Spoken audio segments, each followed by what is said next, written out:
Hey there, I'm Charlie Conlon, creator of Knowing My Nightmares. Thanks for supporting the podcast. I hope my nightmares are giving you nightmares. If you are having nightmares, I want to hear them. I'm encouraging everyone to send me your dreams. Email me your terrifying dream dramas at knowingmynightmares@gmail.com, and it could be featured in upcoming episodes.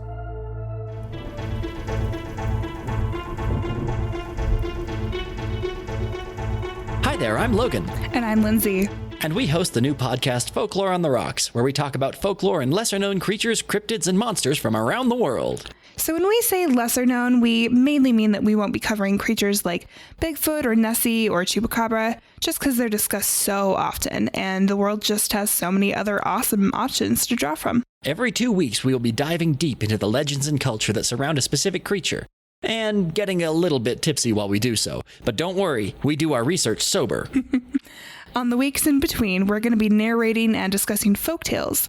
Some will be historical folklore from the regions that our creatures are from, and some will be modern folklore, such as no-sleeps and creepypastas. Ooh. You can find out more about us on our website, folkloreontherocks.com, on Facebook and Instagram at Folklore on the Rocks, on Twitter at Folklore Rocks. So grab a drink, join us, and come on, let's dig deep together.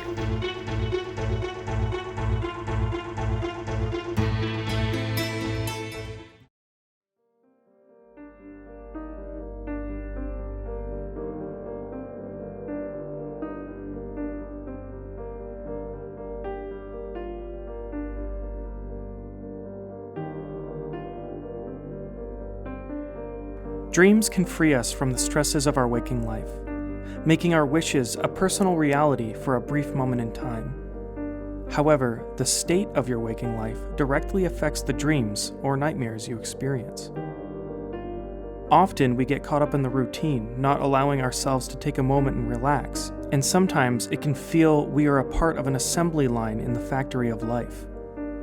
This can cause stress in your life, and stress plays a huge role in causing nightmares, spawning monsters to stalk you, ghosts to haunt you, and foes to attack you.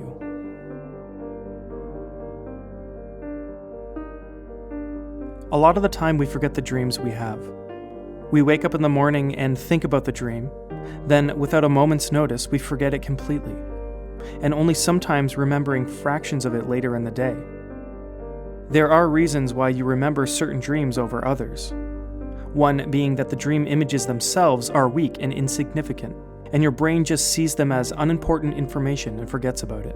Another reason is the dreams are so random and sometimes hard to understand, your brain has a hard time putting context to the images. It would be like taking a poem that flows well and is easy to remember, then rearranging the words, placing them in random spots in the sentence, causing it to become harder to remember the poem and the messages within it.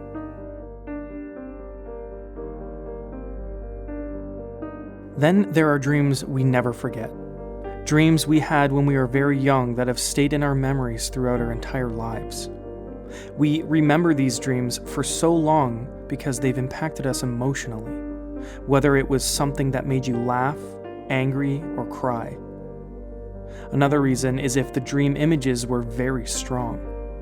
Some people have what's called hypermesic dreams, which are vivid dreams so clear they seem real. These dreams are more common with certain mental health issues like PTSD, anxiety disorders, and/or high stress. This is why we tend to remember nightmares over dreams, because nightmares are a combination of all these things. You're stressed, so you have a nightmare.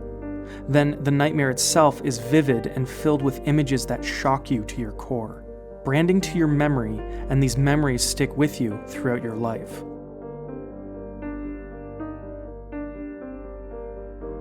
I'm Charlie Conlon, and this is the nightmare I had last night.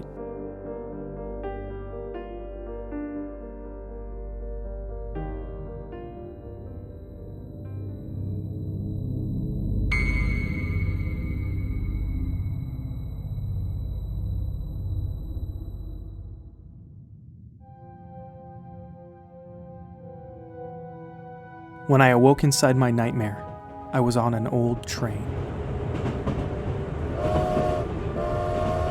The railway car was empty. The dull rumble of the tracks was calming. The bench I sat on and all the seats, as well as the floor, were made of a rich mahogany. The standing poles and railings all around were bronze pipes. I got up from my seat and noticed I was alone. I walked to the back of the train and peered through the window of the door leading into the vestibule connecting the two cars. And no one was on the other train car either. Was I the only one riding this vintage train? Outside the train, farmland stretched across the horizon. The gloom of the day dulled the colors of the green terrain. Ahead, I could see darker clouds, but they weren't storm clouds. Large stacks of black smoke billowed up into the sky from a village. As the train got closer, I could see the smog expelling out of tall brick smokestacks from factories and workhouses. The train began to stop as it entered into the village. I braced myself against the bronze pole, which had a strong smell of old metal. The train ran through a neighborhood on an elevated railway above the road. Below were brick housing projects, all connected in a row. It seemed to be a company town. However, it looked deserted. The train came to a crawl as it slowly entered a station just past the slums, though this didn't look like any normal train station. The building it stopped at was one of the factories shooting black smoke into the sky from its smokestacks. The factory's roof was dark metal, and the building itself was made of red brick, but it had no windows. And I tried to get a better look of the station, or factory, but steam covered the windows and surrounded the area. The vestibule door was unlocked, so I slid it open and hopped off the train onto the small platform. As suspected, all of the other train cars were empty, but also the terminal was deserted. Inside the train station was just a couple of small benches, but again, empty. The air was heavy with smog caused by the factory, but also another smell. The smell of rot and waste. I could almost taste it. At the end of the station, I could hear the hum of machinery drifting out from a corridor connecting the small station to the factory. I made my way down the corridor. It was wide, with a low ceiling, and the floor was made of tile. At the end, I came to an old metal clocking in board. There were ID cards with various names printed on them laying on the floor, scattered all around. According to the schedule next to the machine, nobody was working today. Not only that, but it looks like no one has clocked in for a while. Then why is the train bothering to travel here? To my right, there was a door leading into a changing room. Inside the changing room, there were aisles of lockers, hundreds of lockers, with wooden benches between them. Most of the lockers were opened and rummaged through. Towels, personal items, work uniforms, and hard hats scattered all around. And at the end of the dressing room was a large metal door. But it was locked. What happened here? This place is ransacked, deserted. But then, why is the machinery still operating? And the smell. Across the room, there was a locker shut with a large padlock on it.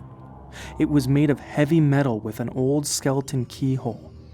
Why is this the only locker with a lock? I gripped the padlock hard and pulled it, hoping that it would break due to its age. I pulled harder. The lock snapped and fell to the floor in pieces. Wow, I guess it was old. I gripped the locker's handle when suddenly I could hear someone coming down the corridor. They were saying something. No, singing. Going down to the meeting grid, making my way through this shit. All I do is work till I stink, to earn my coin for a drink. The man entered the changing room and began walking between the aisles. This must be his locker. The lock now clearly broken off on the floor. I hopped over the bench and stuffed myself into one of the lockers. I could hear him walking down the aisles on the other side of where I was. I tried to shut the locker, but my leg was caught and I couldn't close it. Finally, I managed to shut the locker completely.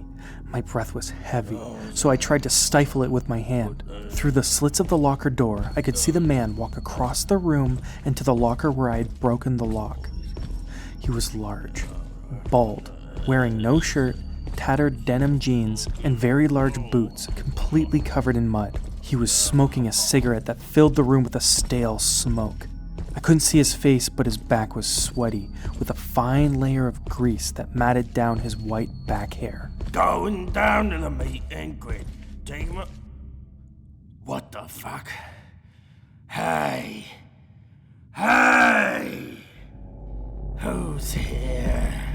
He stomped around the room looking for me, up and down the aisles, then began opening lockers, hastily looking for the intruder. I tried hard not to make a sound as he slammed through lockers all around me, Come out! getting closer and closer to where I was. Come on, show yourself. Shit. On light. The man ran back to his locker and grabbed a dirty white coat and a red hard hat, and then left in a hurry. I was alone. I opened the locker and looked around. Quietly, I leaned around the corners, inspecting the aisles, making sure the man was gone, and that I was truly alone. And that's when I heard it.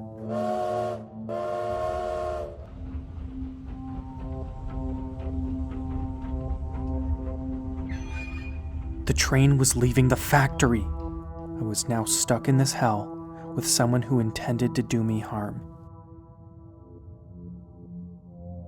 I stared at the metal door located at the end of the changing room. Assumingly, it led into the factory. It was still open ajar from when the man went through it. There was a faint stink billowing out from the crack. With the train gone and no other way to get off the station, maybe there's another way out of here, inside the factory itself. I grabbed the door and slowly opened it. It was heavy, and I had to use my entire body to push it open. Once the door was open, it revealed there was a staircase descending down into the machine room. Inside the belly of the factory, it was hard to see. Without any windows allowing natural light to enter, only dim electric lanterns mounted on the walls lit the area. The air was thick, metallic and rotten. All around were spinning gears, conveyor belts, red-hot pipes, and engines, all connected to large machinery, loudly operating autonomously. I roamed between the huge equipment, in hopes of finding an exit. But it was difficult, like navigating my way through a maze, and ultimately, I came to a dead end. I should just go back to the station, maybe wait for another train. There was a strange sound coming from the machine next to me. No, not the machine, but an entryway in the wall, which had a conveyor belt moving out from it. I hopped up onto a pole and leaned over the conveyor belt to get a better look inside, while making sure my fingers didn't get caught in the mechanics of the belt. What is that sound? Huge, beastly pigs piled through the opening, all crowded together on the conveyor belt, biting and screaming. I lost my footing and fell, yelling out in fear. I hit the ground hard, whiplashing my neck against the concrete. Who is that? I swear to God, if someone's here, I'll kill you. The man was in the room with me the whole time, and I didn't even know. I looked around for a place to hide, the pigs flailing all around, screaming. I could hear the man shuffling through the machinery. I'll kill you, you hear me? I pulled myself underneath the conveyor, crawling away just as the man reached to where I was. I dragged myself along the floor, and the man frantically looked around for me. Come on! Come out! I reached the base of a large piece of machinery. The pigs were forced into this machine and slaughtered.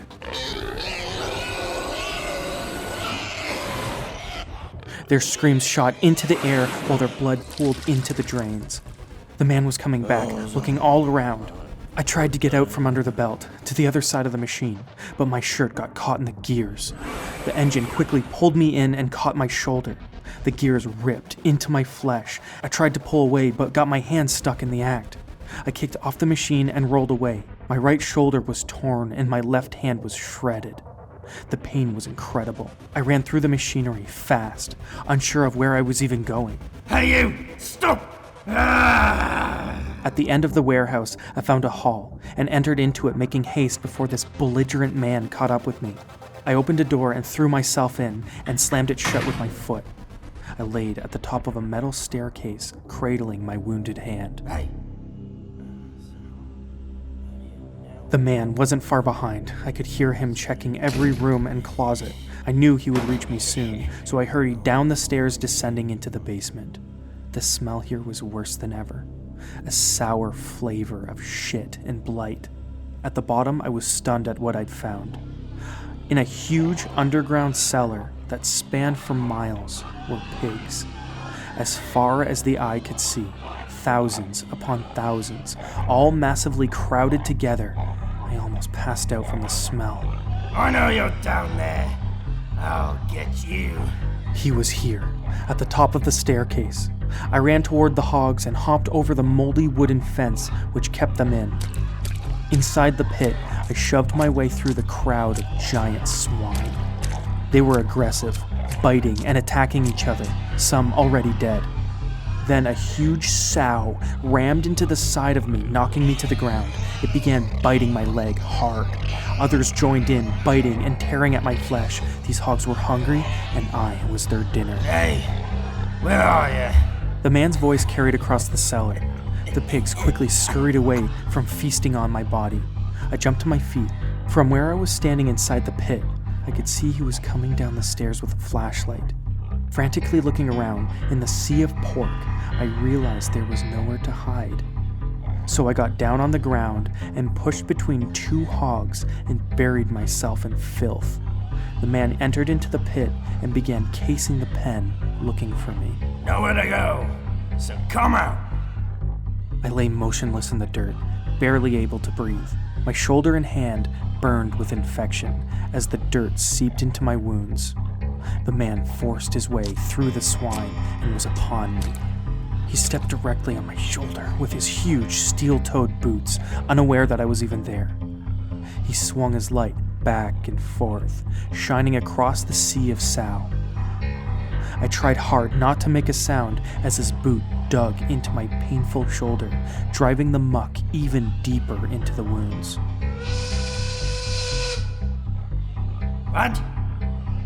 Alright, you swine, move. The man began herding the pigs, booting them towards a door. Alright, let's go. The pigs ran, trampling over me, crushing my body. I jumped up to save myself, but was carried away in the mob of hogs. There, that door where the herd is running towards, is my way out. But the man was in front of it, slapping the hogs along. I ducked between the bodies of boar, running with them like an animal. But as we got closer to the door, more pigs funneled in, crushing me between them. There you are. The man grabbed my arm and tried to pull me toward him, but he lost his grip in the chaos. You bastard, come here. He jumped over the pork, reaching for me, trying to grab at my feet, but the hogs pulled me away up the ramp. It looks like I am gonna get out of this hellhole.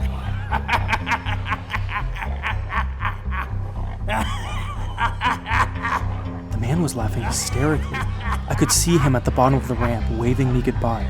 I was caught between the pigs as they pulled me up a ramp, then into a hallway. It became dark, very dark, and I couldn't see, and all I could feel around me was flesh. Suddenly, a red light turned on and lit the area. The pigs funneled into a smaller hallway onto a conveyor belt. Crushed at the waist, I pushed and pulled, but I couldn't break away from these pigs. They pinned me down as we traveled up the conveyor belt. I could see a dim light at the end of the tunnel, but it wasn't the end. The belt brought me and the sea of hogs out into the factory where I previously was. The man was standing at the end, next to a huge machine, the one that cut me up. He reached up and pulled down on the lever, turning on the machinery. The pigs started freaking out, crushing me almost in half, screaming, trying to escape. Ahead, I could see the hogs entering the machine and quickly being torn apart into different cuts of meat. Their blood and bile pooled out into the drain. I was trapped and helpless as I passed the man. I could see his face now. He had a big, toothless smile and a glass eye with no nose. I passed by him and entered into the machine. You're gonna make some perfect feed for my sows. Smoke billowed out the top of the factory, spreading out across the city, covering it in a fog of pollution, and caking the stone and brick with pig and human dust. And then I woke up.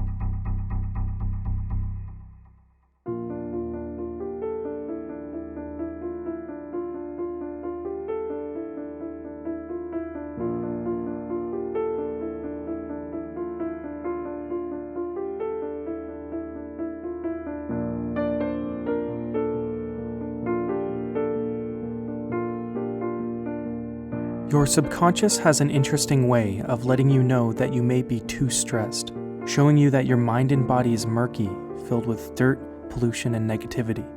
Stress can manifest in your dreams as many things, such as a person, place, or thing, whether it be a scary clown creeping up on you, or as a monster in the depths of the lake, ready to pull you down to the bottom, or a slaughterhouse factory, trapping you inside with the disgusting swine to be sliced and diced by machinery into long pig meat cuts. To break down my nightmare, I'll start from the beginning. When I woke inside my nightmare, I was sitting on an old vintage train. It was empty, and I was headed to a bleak working village. Dreaming of a train could mean I am in a transitional part of my life, metaphorically traveling from one station to the next. The train itself was old and vintage, meaning I could be leaving an old self and stepping into a new me. The train was empty, so this could mean I am going at it alone. And in this case, I'm heading to a dark, polluted city. This could mean I am in a transitional part of my life, but it's a transition I may not want to happen. And because I'm not in control of the train, I'm not in control of my life. Heading to my destination on the train, I entered what looked like an old 1930s factory village. Dreaming of an old village can signify community, tradition, and taking things slow. However, the village was deserted and polluted, which could mean I entered into a time of my life I thought was going to help me relax, but in the end was empty and I was alone. Next was the factory. This place can be a metaphor that I am reaching my destination, and this huge factory is my current state of being. Seeing a factory in your dreams can hint that you may be feeling that life is an assembly line, and you are autonomously working in a basic routine. It's possible you're not allowing yourself to step away from the routine to better improve the things that make you happy.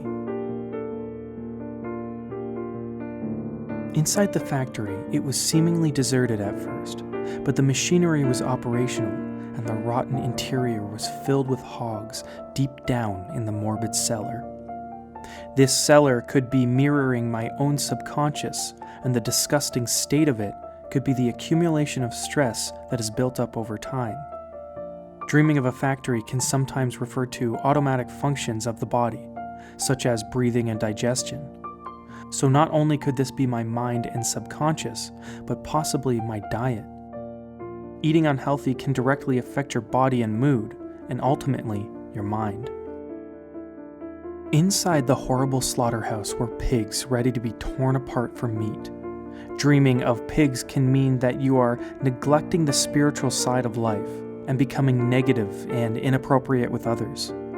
Pigs can also represent gluttony and overindulgence. During the nightmare, I was attacked by the pigs inside the massive underground pig pen. They crowded me, pinned me down, and ripped me apart. Pigs eating humans has always been a terrifying theme in stories, like in Hannibal, where Mason Verger is thrown into the pit of hogs and eaten, or in the movie Snatch, when the mob chops someone up in 6 pieces and feeds them to 16 pigs. Even though these are just stories, similar events have taken place in real life. In 2013, Francesco Racosta, an Italian mob boss, was nearly beaten to death with iron bars by a rival gang. They then took Racosta and threw him into a pig pen where he was eaten alive by hogs while he was still alive.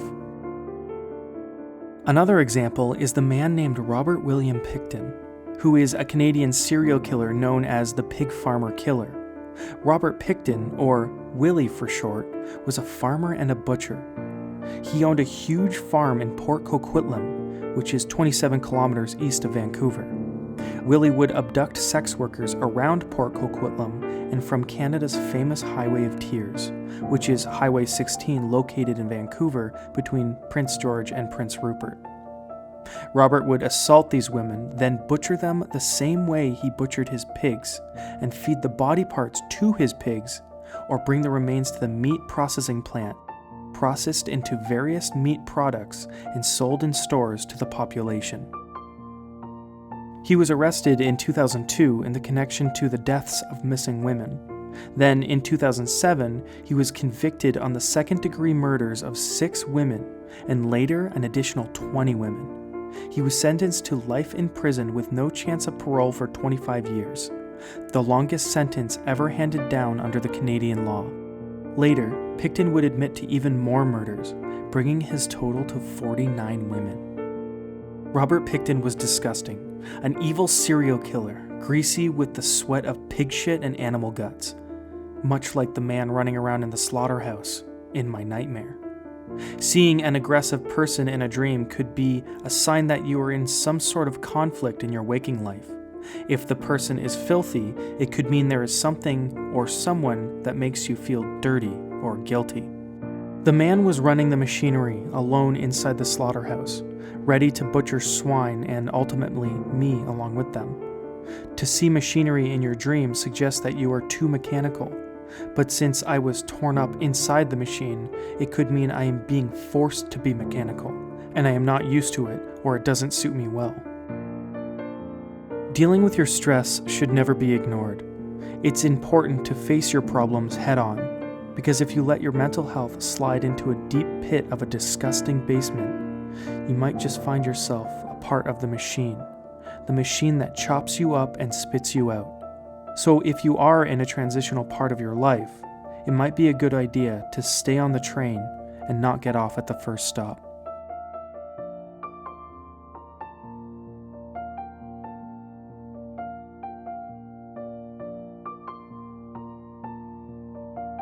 This episode was written by me, Charlie Conlon. Audio editing and voice acting was done by Daniel Jaworski. I hope you enjoyed this scary story. Email the podcast at knowingmynightmares@gmail.com to send me your terrifying nightmares. I want to hear them. Rate and follow the podcast wherever you listen to podcasts, and follow me at KMN Podcast on Twitter and Instagram for all things nightmarish. And remember, if things get too scary, you can always wake up.